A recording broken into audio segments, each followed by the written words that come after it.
പ്രിയപ്പെട്ട ഈ ദുഃഖവെള്ളിയാഴ്ച ദിവസം നമ്മളെ ഇവിടെയും ആലുവായ്ക്കപ്പുറം ഒരു സ്ഥലമുണ്ട്. അവിടെ എന്താണ് വലിയ മരക്കുരിശൊക്കെ തോളിലേറ്റ് വെച്ച് ഓരോരുത്തർ എന്താണ് അടിയേറ്റ് തന്നെത്താൻ അടിച്ചിട്ടൊക്കെ കരഞ്ഞുകൊണ്ട് കയറിപ്പോ ദൈവം വെറുക്കുന്നു. പ്രിയപ്പെട്ടവരെ, യഥാർത്ഥമായിട്ടും 2000 വർഷങ്ങൾക്ക് മുമ്പ് യേശുക്രിസ്തു നമുക്ക് വേണ്ടി കഷ്ടമേറ്റും.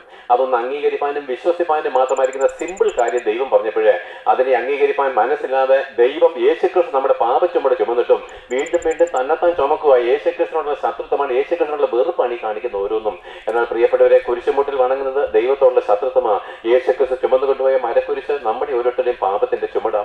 അങ്ങനെ നമ്മുടെ പാപ ചുമട് ഏറ്റിക്കൊണ്ട് അവൻ ഗോൽഗോഥാ മലമുകളിൽ മരിച്ചു.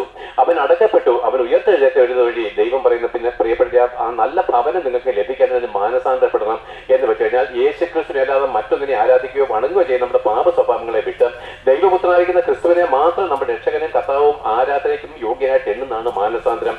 അങ്ങനെ മാനസാന്തരപ്പെട്ടതിന് ശേഷം വേണം നമ്മൾ യേശുക്രിസ്തുവിനോട് കൂടെ മരിപ്പാൻ. അതിനാണ് സ്നാനം എന്ന് പറയുന്നത്. യേശുക്രിസ്തുവിന്റെ ഇടവും വലവും 2 കള്ളന്മാരെ ക്രൂശിച്ചു. അതിൽ ഒരുത്തൻ മാനസാന്തരപ്പെട്ടിട്ട് ആ യേശുക്രിസ്തുവിനോട് മരിച്ചു. അവന് നിത്യരക്ഷ കിട്ടി. മറ്റേ കള്ളൻ മാനസാന്തരപ്പെടാതെ മരിച്ചു. പക്ഷെ അവരെന്താണ് രക്ഷ കിട്ടിയില്ല.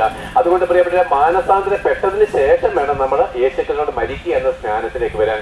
അപ്പോൾ ദൈവം പരിശുദ്ധാത്മാവിനെ, ദൈവത്തിന്റെ മുദ്ര, ആ അധികാരം, ആ ഭവനത്തിലേക്ക് നമുക്ക് പ്രവേശിക്കുന്നത് എന്താണ്? ഈ അധികാരമുള്ളത് കൊണ്ടാണ്. നമ്മൾ എവിടെയെങ്കിലും പോയാൽ നമ്മളോട് തിരിച്ചറിയൽ കാർഡ് ചോദിക്കത്തില്ലയോ? അതില്ല നമുക്ക് അങ്ങോട്ട് കയറാനൊക്കത്തില്ല, ആധാർ കാർഡ് ചോദിച്ചില്ലയോ എന്ന് പറഞ്ഞ സ്വർഗത്തിലേക്കുള്ള പ്രവേശനം പരിശുദ്ധാത്മാവിനാണ് മുദ്രയിട്ടപ്പെട്ടിരിക്കുന്നത്.